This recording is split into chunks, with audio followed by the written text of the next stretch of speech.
할렐루야. 2017년 새해가 밝았습니다.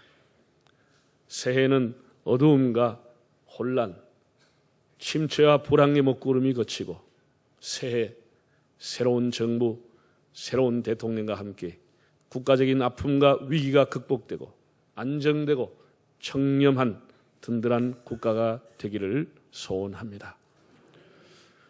그뿐 아니라 성도 여러분들의 가정과 일터에 주님의 평강과 은혜가 넘치시기를 바랍니다. 금년 우리 교회가 창립된 지 50년이 되는 희년입니다. 또한 우리 개신교가 출발한 종교개혁이 500주년이 되는 뜻깊은 해입니다. 이 희년과 종교개혁의 정신이 거의 유사하기 때문에 희년과 종교개혁의 정신이라고 하는 제목을 가지고 하나님이 주시는 은혜를 함께 받고자 합니다. 일반 사회에서는 좀 생소할지 모르지만 희년이라고 하는 것, 희년은 하나님의 명령에 의해서 지키는 절기입니다. 우리가 이런 제도를 가지고 하나님의 절기라 이렇게 말합니다. 예를 들어서 우리가 6.25 사변, 3.1절 이런 것은 6.25 전쟁이 있고 난 이후에, 사건이 먼저 있고 난 이후에 6.25를 기념하는 날을 만듭니다. 그러나 하나님의 절기라고 하는 것은 6월절, 맥추절, 추수감사절인 장막절, 오늘 이 희년이라고 하는 이런 것은 왜 하나님의 절기냐라고 하면 하나님이 그 사건이 있기 전에 먼저 만들어 놓은 제도입니다. 6월절이 일어나기 전에 하나님은 6월절 제도에 대해 설명을 했습니다. 희년이 한 번도 있기 전에 하나님은 희년이라는 제도는 이런 것이다라고 하나님이 명령해서 만든 겁니다. 이런 것을 가지고 하나님의 절기라 이렇게 말합니다. 먼저 이 희년의 의미에 대해서 하나님이 이렇게 말씀을 했습니다. 8절에 10절을 같이 우리 한번 읽어보겠습니다. 너는 7 안식년을 계수할지니 이는 7년이 7번인 즉 안식년 7번 동안 곧 49년이라.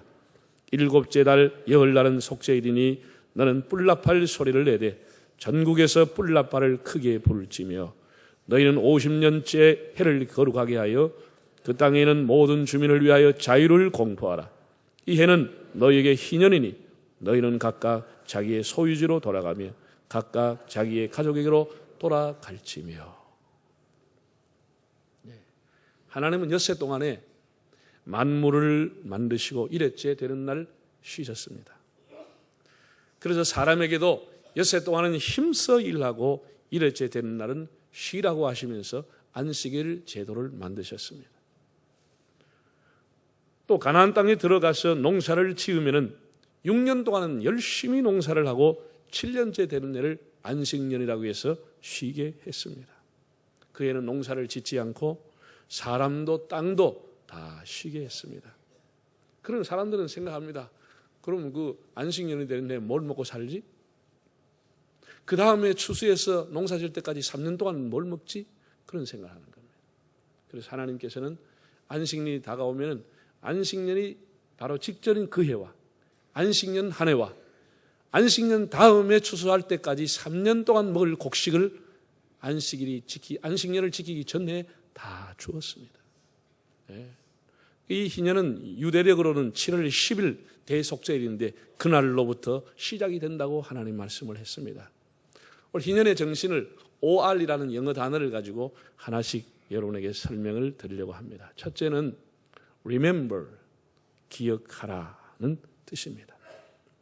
원래 이스라엘 백성들은 가나안 지역에 자기 땅이 없었습니다. 출애굽한 후에 여호수아가 정복한 후 각 지파에게 제비를 뽑아 땅을 분배해 주었습니다. 그래서 그들이 그 땅에 거주하며 정착하고 살게 된 것이죠. 그러나 그 땅의 주인은, 소유주는 하나님이었습니다. 사람은 그저 관리인, 청지기, 그리고 사용자에 불과했습니다. 하나님은 땅은 내 것이다, 이렇게 관리권을, 사용권을 넘기는 것이지 땅 자체를 매매하지 못하게 했습니다. 땅은 하나님의 것이라고 말했습니다. 자, 성경을 한번 읽어보겠습니다. 레위기 25장 23절 읽겠습니다. 토지를 영구히 팔지 말 것은 토지는 다 내 것임이니라. 너희는 거름이니요 동거하는 자로서 나와 함께 있느니라. 쉬운 성경을 보면 땅은 원래 나의 것이므로 너희는 땅을 아주 팔지는 못할 것이다. 너희는 내 땅에서 잠시 동안 사는 외국인이요 나그네일 뿐이다. 땅의 원소유주는 하나님이라고 하는 겁니다. 너희들은 그 관리권, 그리고 그걸 사용할 수 있는 권한이 있지만은 소유권은 나에게 있다. 하나님 그렇게 말씀했습니다. 50년을 살면서 가장이 병으로 쓰러지거나 천재지변으로 농사를 망치는 등 가세가 기울어지면 부득이 가까운 친척에게 집과 토지를 매매할 수밖에 없었습니다. 하나님께서는 한 주기를, 한 텀을 50년으로 삼아서 새가 큰 집하든지 작은 집하든지 부자든지 가난한 사람이든지 원래는 다 관리인이고 소유인이 아니니까 원래 이 땅에 살게 하신 하나님을 기억하고 그 사람에게 돌려주라는 것입니다. 그 돌려주는 것을 아깝게 생각하지 말고 억울하게 생각하지 말고 뺏겼다고 생각하지 말고 원래 소유주는 나니까 네가 그동안 잘 사용했으니까 원래 주인에게 돌려주라는 겁니다. 돌려주라는 겁니다. 너에게 이 땅을 주신 하나님을 기억하라. 기억하라는 겁니다. 사람들은 이렇게 생각합니다. 자기가 돈 벌어서 재물을 만들면 내가 빼빠지게 자수성가해서 이렇게 이루었다고 생각합니다. 하나님은 그걸 가장 싫어합니다. 내가 내 손으로 이 기업을 이루었다. 하나님 그런 말을 싫어합니다. 하나님 이렇게 말했습니다. 신명기 8장 17절 18절을 한번 보실까요? 그러나 네가 마음에 이르기를 내 능력과 내 손의 힘으로 내가 이 재물을 얻었다 말할 것이라. 네 하나님 여호와를 기억하라. 그가 네게 재물 얻을 능력을 주셨습니다. 이같이 하시면 네 조상들에게 맹세하신 언약을 오늘과 같이 이루려 하십니다. 하나님 여호와를 기억하라. 그가 너에게 재물 얻을 수 있는 능력을, 교회를 부흥할 수 있는 능력을, 국가를 흥왕케 하는 능력을 하나님이 주었다고 하는 것을 기억하라는 것입니다. 내 힘으로, 내 능력으로, 내가 가진 지혜로, 내 머리로 한 것이 아니라는 거예요. 내가 빼빠지게 수고해서 됐다고 그런 말 하지 말아라는 거예요. 이 모세의 설교입니다. 이것이 신명기에 나오는 모세의 유언격인 설교의 핵심 키워드입니다. 모세의 사관, 모세의 설교의 핵심이 뭐냐? 신명기에 그렇게 긴 설교가 나오지만 그 설교는 두 가지 단어입니다. 하나는 하나님을 기억하라, remember. 또 하나님의 은혜를 잊지 말라, don't forget. 하나님을 잊지 말아라. 이 두 가지 단어를 가지고 신명기를 설교를 한 겁니다. 따라합시다. 하나님을 기억하라, 하나님의 은혜를 잊지 말라. 이것이 모세가 유언처럼 남긴 귀한 말씀입니다. 우리가 기억하는 게 중요합니다. 여러분 지금 살아가면서 암보다 더 무서운 병이 뭐지요? 네? 치매라는 거 아니에요. 치매. 암보다 더 무서운 겁니다. 이 치매라고 하는 게 어디서부터 시작하냐? 기억상실증부터 시작이 됩니다. 처음에는 이게 기억상실증인지 이 사람이 치매인지 그걸 잘 구분이 못할 정도로 자꾸 깜빡깜빡 잊어버리기 시작하는 거예요. 그러다가 이제 그게 그냥 둬버리면 자꾸 발전이 하는 거예요. 요즘 젊은 사람도 치매가 오는 거예요. 미국에는 알츠하이머 병이라고 하는 이 치매 때문에 엄청난 재정을 투자하고 있지만 이렇게 의학과 과학이 발달한 최고의 선진국인 미국에서 20년보다 지금 100배나 더 알츠하이머 병자가 많아졌다는 거예요. 이 과학이 우리에게 주는 것이 이런 겁니다. 그래서 요즘 젊은 사람도 치매가 많이 와요. 와서 30, 40대 젊은 사람이 자기 아버지 보고 자꾸 야 공부 좀 해라. 공부 좀 하란 말이야. 늘 공부하라는 거예요. 아들이 아버지 보고 공부하라고 그런 거예요. 이게 치매가 와는 거예요. 치매가 와는 거예요. 할머니가 그 중학교 동창회에 갔다 왔어요. 아주 기분 좋게 돌아왔어요. 그래서 막 오늘 뭐 좋은 일이 있었나 하겠네. 아니 우리 동창들이 모여서 이렇게 저렇게 얘기하다가 교가를 한번 우리 학교에 여고 다닐 때 불렀던 교가 한번 불러보라니까 아무도 교가를 못 부르는데 내가 불렀더니 박수 치고 내가 최고랬다. 그 교가 한번 불러봐라. 그게 뭔 교가라? 동해물가 백두산이 이 부르니까 할아버지가 야, 네 학교하고 내 학교가 다른데 그 교가가 비슷하냐? 그러더라는 거예요. 이게 뭐요? 이게 치매라는 거예요. 이게 치매라는 거예요. 오늘 가서 한번 교가를 불러보기를 바랍니다. 본인은 모르는 거죠. 주변에 가족이 너무 힘드는 거죠. 먹는 것, 소화하는 것 아무 불편함이 없는 거예요. 오히려 더 잘 먹는 거예요. 가족만 오고 자식만 오면 야야 너 시어미가 네 며느리가 나한테 밥을 안 준다. 방금 밥 먹어도 밥 안 먹었다는 거예요. 밥 안 먹었다. 그래서 계속 먹고 소화는 잘하는데 인간다운 삶을 못 살아가는 거예요. 가족과의 관계가 다 불편하고 깨져버린 거예요. 사람다운 삶을 못 사는 거예요. 여러분의 이런 일이 없기를 바랍니다. 자식도 못 알아보고 사람다운 삶을 못 사는 거예요. 먹기만 먹는 거예요. 먹기만 하는 거예요. 하나님 앞에 영적인 치매가 걸린 사람은 하나님의 은혜를 기억하지 않아. 다 지가 했다는 거예요. 다 내가 했다는 거예요. 다 내가 이렇게 산더미처럼 자산을 이루었다는 거예요. 하나님이 볼 때 얼마나 가사롭겠습니까? 내가 너에게 채물 얻을 건강과 지혜와 능력을 주었습니다. 하나님이 주었다는 거예요. 희년이라고 하는 것은 하나님의 은혜를 기억하라. 하나님을 기억하라고 하는 것이 첫 번째 정신입니다. 종교개혁 역시 하나님의 은혜를 기억하라고 하는 것입니다. 두 번째, 리턴, 돌아가라는 것입니다. 돌아가라는 것입니다. 자, 10절을 우리가 다시 한번 읽어볼까요? 10절을 한번 읽어보겠습니다. 너희는 50년째 해를 거룩하게 하여 그 땅에는 모든 주민을 위하여 자유를 공포하라. 이 해는 너희에게 희년이니 너희는 각각 자기의 소유지로 돌아가며 각각 자기의 가족에게로 돌아갈지며 각각 자기의 소유지로 각각 자기의 가족에게로 돌아갈지니라. 희년은 돌아가는 해입니다. 돌아가는 겁니다. 하나님께서는 모든 사회가 50년을 주기로 다시 초기화로 돌아가기를 원하셨습니다. 50년이라는 세월을 살다 보면은 길은 것처럼 보이기도 하고 짧게처럼 보이지만 그 기간 동안에 좋은 일도 있고 불상사도 있을 수 있습니다. 50년 동안 범죄한 일도 있고 50년 동안 하나님을 멀리 떠나 방황할 때도 있고 또 인생에 좋은 일도 있고 생각하기조차 싫은 일들도 일어나는 것이 50년입니다. 개인이 가지고 있는 능력과 개인이 가지고 있는 실력과 개인이 가지고 있는 형편이 다 다르기 때문에 50년 동안 완전히 사회는 양극화가 될 수 있는 겁니다. 하나님은 그래서 이 50년이 되는 해 다시 모든 사람에게 새로운 기회를 주기를 원하셨던 것입니다. 가난을 탈피할 수 있는 것 참 어려운 일이지만 50년이면 새롭게 출발할 수 있는 기회를 하나님이 주신 겁니다. 여러분, 이 사회 구조라고 하는 것이 약자를 위한 구조가 아닙니다. 다 기득권자를 위해서 법을 만들고 시스템을 가동하기 때문에 약자가 일어나고 약자가 살아남기가 힘든 것이 사회적인 구조입니다. 그래서 한번 가난에 떨어지면 그 가난을 면하기가 엄청 어려운 겁니다. 온 식구가 매달려도 가난을 극복하기 어려운 것입니다. 구조가 그런 겁니다. 그러나 하나님은 약자를 보호하시고 그 약자들이 다시 한번 새로운 기회를 갖게 하기 위해서 모든 것을 초기로 돌아가라. 초기로 돌아가라는 것입니다. 가진 자의 겸손을 요구하면서 가진 자도 처음으로 돌아가라고 했어요. 종교개혁 500주년을 맞이하는 우리 한국교회나 우리 개인도 다시 처음으로 따라합시다. 다시 첫 신앙으로, 다시 첫 열정으로, 다시 처음 믿음으로 하나님 처음으로 돌아가기를 원하시는 겁니다. 우리가 살아가면서 살다 보면 제일 어려운 게 뭐죠? 초지일간이 제일 어려운 거예요. 사람이 결심을 합니다. 시종여일하는 것이 가장 어렵습니다. 꾸준하게 늘 한다는 것이 정말 어려운 겁니다.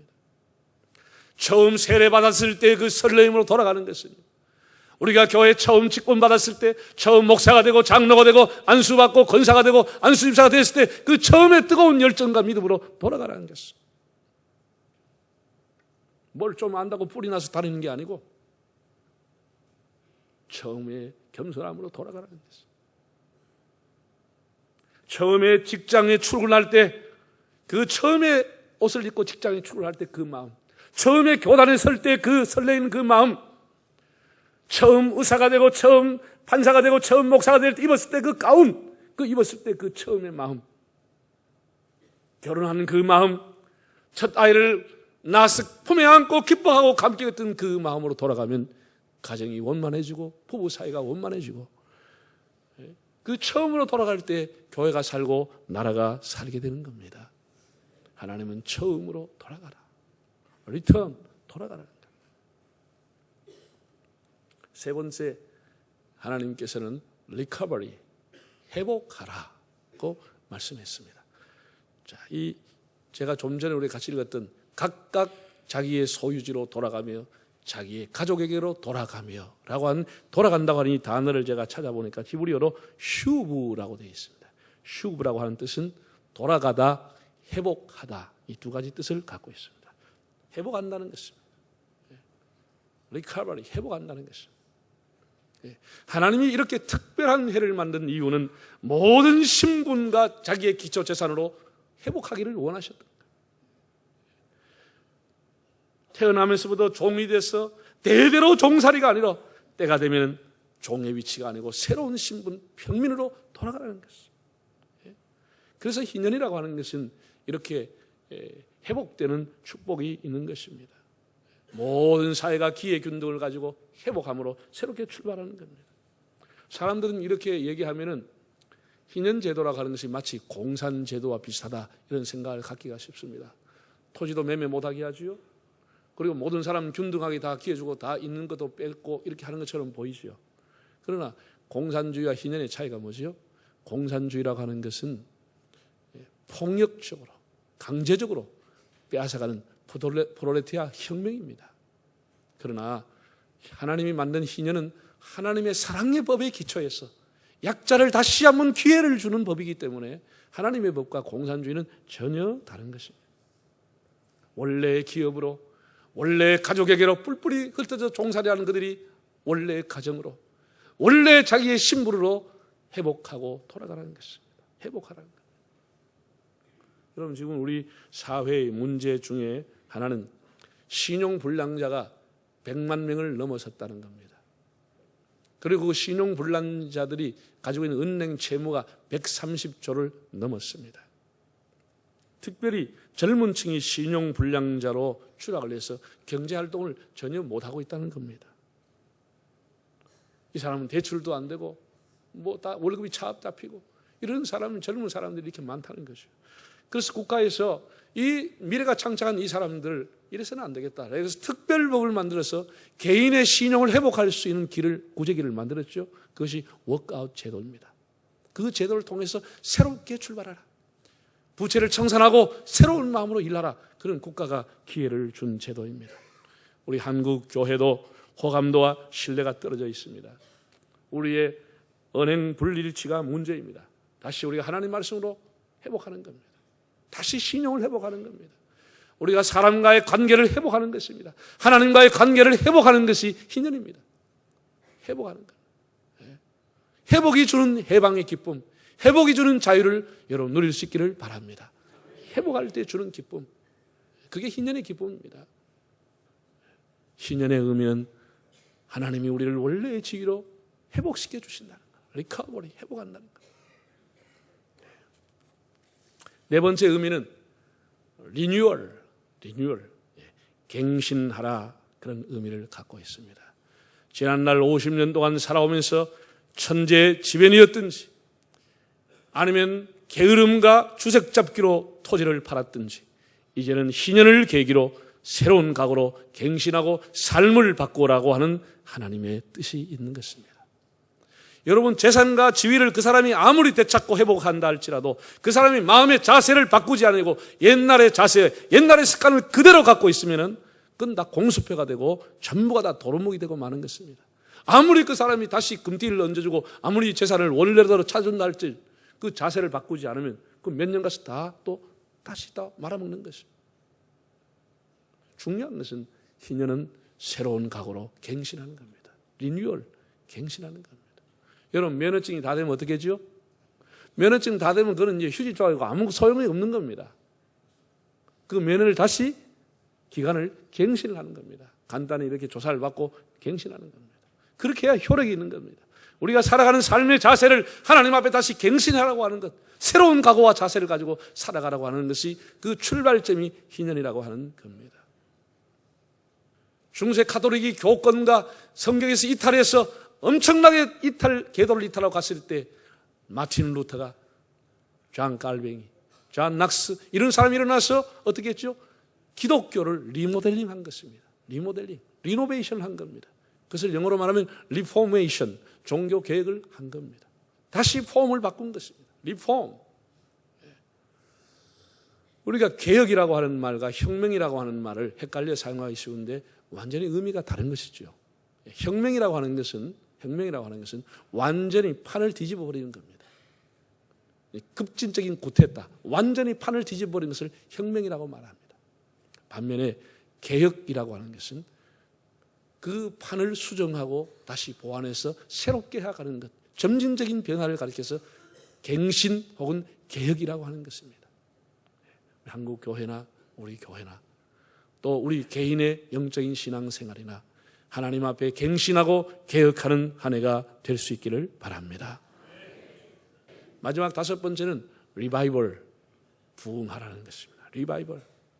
기년을 통해서 우리 가정이 다시 일으켜진다고 하는 것은 곧 이스라엘 공동체, 사회의 부흥을 가져오는 결과입니다. 결국 이 희년절기는 가정과 사회, 공동체의 부흥과 열정을 일으키는 결과를 가져왔습니다. 선지자 하박국은 이렇게 하나님 앞에 기도했습니다. 여호와여, 주는 주의 일을 수년 내에 부흥케 하시옵소서. 부흥하게 해달라고 간절히 기도했습니다. 새해 우리는 하나님 앞에 다음 세대의 부흥을 위해서, 기도의 부흥을 위해서, 성령의 부흥을 위해서, 국가의 경제의 부흥을 위해서, 가정의 경제의 부흥을 위해서, 하나님 앞에 부흥을 위해서 기도하시기를 바랍니다. 부흥하게 하옵소서. 사랑하는 성도 여러분, 지난 50년 동안 우리와 함께 해주신 에베네셀 하나님 앞에 감사와 찬양을 드립니다. 그리고 지난날 교회와 양떼를 섬겨주신 역대 담임 목사님들, 또 부교역자들, 장로님들, 권사님들, 집사님들, 교회를 섬겨주신 모든 분들에게 감사를 드립니다.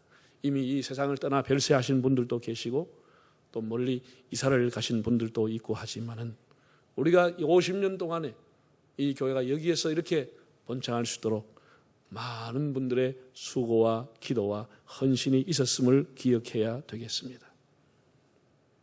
우리도 지금 100년을 향해 달려가고 있습니다. 우리가 벽돌 한 장 얹는 마음으로 이 교회 역사가 길이길이 창대할 수 있도록 우리가 오늘 또 헌신하고, 시간이 가면 사람들은 우리를 기억하지 못합니다. 저도 사라지고 여러분도 다 사라집니다. 50년 지나고 나면 거기가 다 하나님만이 영원한 것입니다. 하나님만이 영원한 것입니다. 시작은 미약하였으나 이처럼 창대해 주신 하나님께 다시 한번 은총을 구하는 희년, 다시 한번 우리가 하나님 앞에 희년의 기쁨이 충만한 그런 한 해가 되기를 바랍니다. 다시 한번 오늘 설교의 결론입니다. 희년의 정신, 첫째 뭐라고요? 기억하라. 하나님의 은혜가 있음을 기억하라. 우리가 살아오는 이 인생 돌아보면 다 하나님의 은혜의 자국이 아니겠습니까? 두 번째는 뭐라고요? 돌아가라. 리턴. 돌아가라. 원래 정신으로, 원래 첫 마음으로, 원래 설레었던 뜨거움으로 돌아가라는 것입니다. 세 번째는 뭐죠? 회복하라는 것이에요. 회복하라. 회복의 기쁨을 주셨는데 하나님과의 관계, 사람과의 관계, 모든 것을 회복하는 것입니다. 회복하는. 네 번째 뭐라고요? 우리를 갱신한 우리 스스로를 하나님 앞에 우리의 삶의 자세를 누가 나를 나무라기 전에 내가 바꾸는 것입니다. 내가 새롭게 하는 것입니다. 내가 새로운 애티튜드, 자세를 가지고 하나님을 섬기는 겁니다. 다섯 번째 어떻게 해요? 이 모든 결과가 여러분의 가정과 교회와 민족의 부흥으로 이어지게 되는 것입니다. 다시 한번 하나님의 영광과 은총이 우리 조국 대한민국과 한국교회와 우리 백양로 위에 함께하고 여러분과 여러분의 가정과 자손들을 위해 함께 하시고 또 신년의 은총이 함께한 한 해가 꼭 되기를 바랍니다. 다 머리 숙이게.